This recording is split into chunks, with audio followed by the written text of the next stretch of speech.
Audio book वाङ्मय 66 युग निर्माण योजना दर्शन स्वरूप व कार्यक्रम चैप्टर 6 पार्ट 68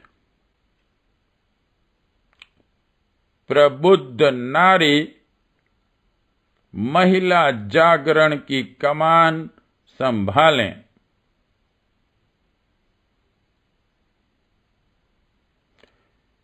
किसी को गिराने का पाप तो कोई दूसरा भी कर सकता है, पर उठाने के लिए यह आवश्यक है कि गिरने वाला स्वयं उस उत्थान प्रक्रिया में पूरे मन से सहयोग दें।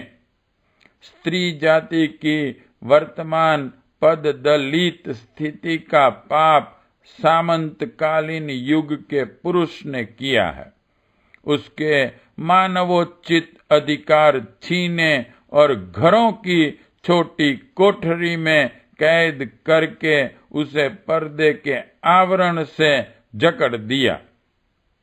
इस जकड़न में उसकी शारीरिक एवं मानसिक प्रतिभाएं सड़ गल गई, पर कटे पक्षी की तरह असहाय स्थिति में वह पहुंच गई।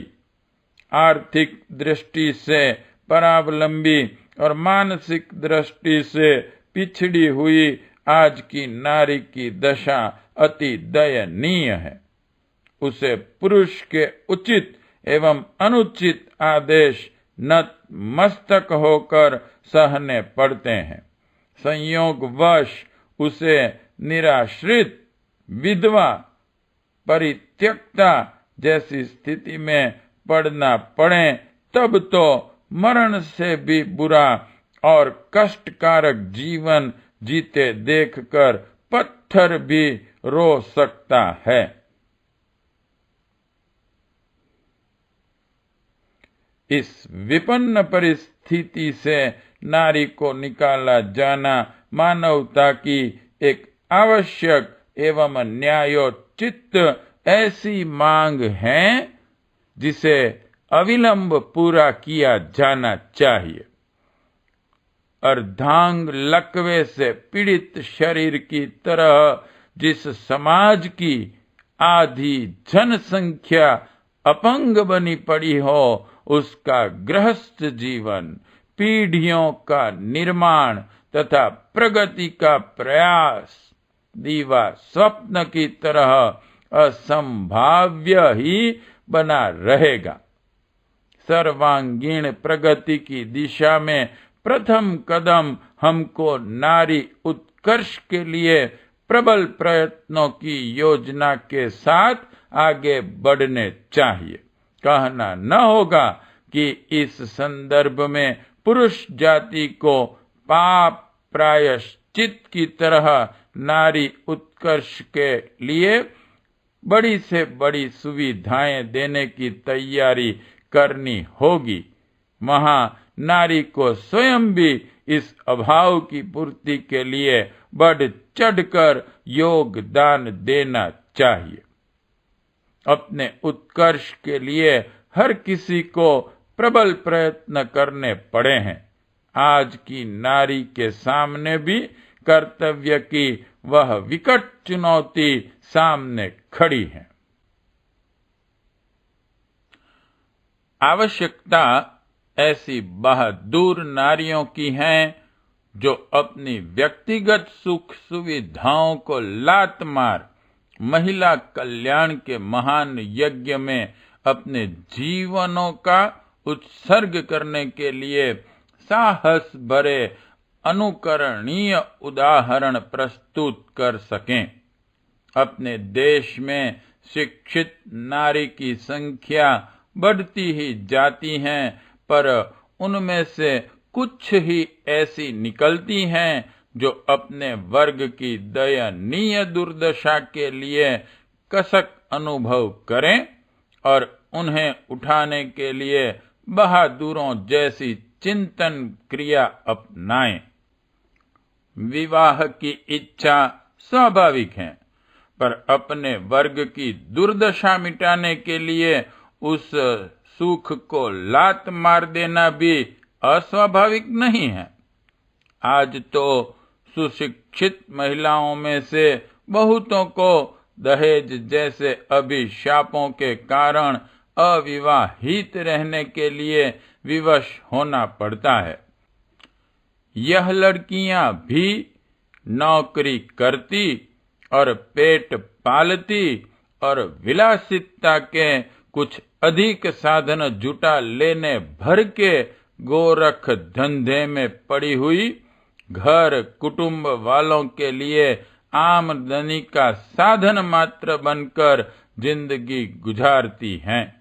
काश इनमें से कुछ के मन में अपने वर्ग के प्रति करुणा जग सकी होती तो निसंदेह वे रूखी सूखी रोटी खाकर अपने निरर्थक और नीरस जीवन को नारी उत्कर्ष की सेवा साधना में लगाकर धन्य बना सकती थी।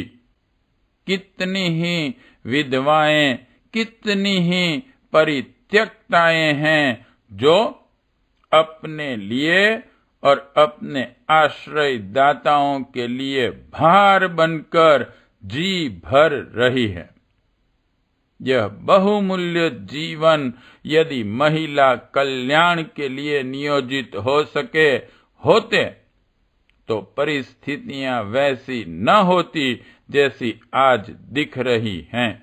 कितनी ही सुसंपन्न महिलाएं ऐसी हैं जिनके घर प्रचुर सुविधा साधन हैं, नौकर चाकर रहते हैं और जिन्हें बहुत सा समय खाली काटना पड़ता है। इन्होंने अन्य लोगों की तरह यदि शौकिया रूप में भी महिला मंगल का काम संभाला होता तो अनेक को इनका अनुकरण करने की प्रेरणा मिलती। नारी उत्थान का आंदोलन जो अपने देश में बड़े आदमियों के परिवार की महिलाओं का चोचला भर बनकर रह गया है, एक प्रखर क्रांति का रूप धारण कर सकता था यदि उसमें कर्मठ, त्यागी, बहादुर और दर्दमंद प्रबुद्ध महिलाओं का समुचित योगदान मिल सकना संभव हुआ होता। समय की मांग है कि बिना वक्त गंवाए नारी उत्थान का एक प्रचंड आंदोलन खड़ा किया जाए। पुरुषों को उसके लिए पृष्ठभूमि तैयार करनी चाहिए, पर आगे नारी को ही आना पड़ेगा। बागडोर उसे ही संभालनी चाहिए और नेतृत्व उसे ही करना चाहिए। ऐसी सुशिक्षित महिलाएं जिनके कंधे पर पारिवारिक उत्तरदायित्वों का बहुत बोझ नहीं है, आए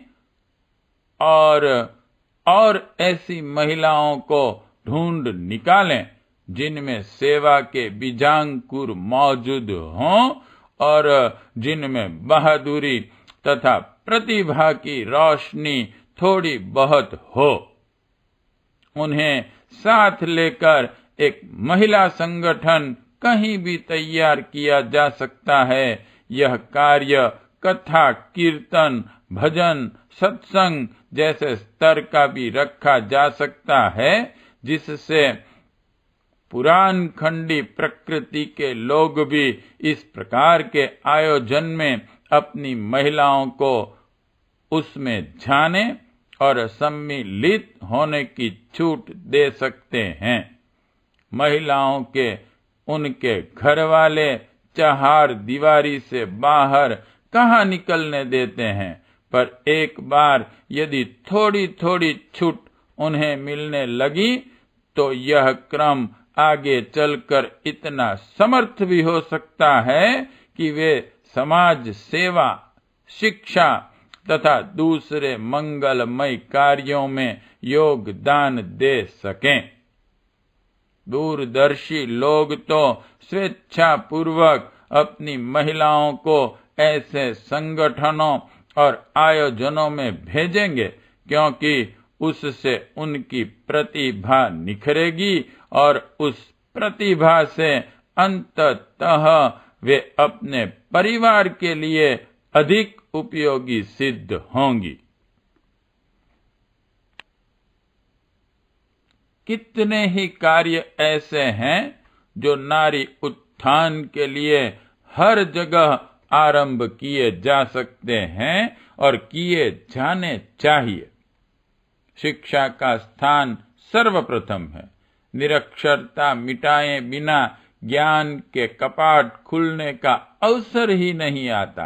प्रौढ़ महिलाओं के लिए तीसरे प्रहर चलने वाली पाठशालाएं मुहल्ले मुहल्ले और गांव-गांव स्थापित की जानी चाहिए।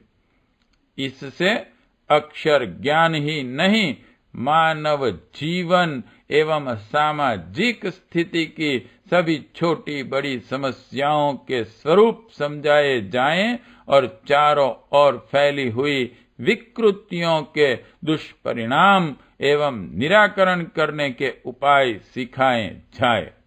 इस प्रकार का शिक्षण नारी उत्कर्ष की आधारशिला बन सकता है।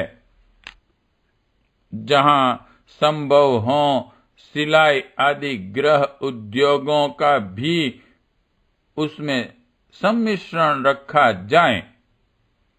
कन्या पाठशालाएं, महिला विद्यालय, बाल मंदिर, शिल्प शिक्षा, आरोग्यशाला, प्रसूति गृह, संगीत प्रशिक्षण, कला कौशल जैसी कितनी ही रचनात्मक गतिविधियां महिला सेवा संगठनों द्वारा चलाई जा सकती हैं। सुशिक्षित महिलाएं उनके संस्थापन एवं संचालन का उत्तरदायित्व संभालें और धन के अभाव में ये प्रवृत्तियां रुक सकने वाली नहीं है। अवश्य ही जनता का उदार सहयोग उन्हें मिलेगा। कितने ही आंदोलन ऐसे हैं जो घर घर जाकर चलाए जा सकते हैं। 1. घरों, दुकानों तथा कमरों में टंगे हुए नारी को अपमानित करने वाले अश्लील चित्रों को हटाया जाना और उनके स्थान पर गायत्री मंत्र तथा प्रेरणाप्रद वाक्य तथा आदर्श चित्रों को लगाया जाना। 2. जूठन न छोड़ने की प्रतिज्ञा। 3. भौंडी फैशन, चुस्त कपड़े, भद्दे श्रृंगार तथा जेवर लादने जैसे ओछी टिप टाप छोड़कर शालीन वेश विन्यास अपनाने का अनुरोध। 4. घरों में उपासना कक्षों की स्थापना। 5. उत्सवों में भद्दे गीत न गाने की प्रतिज्ञा।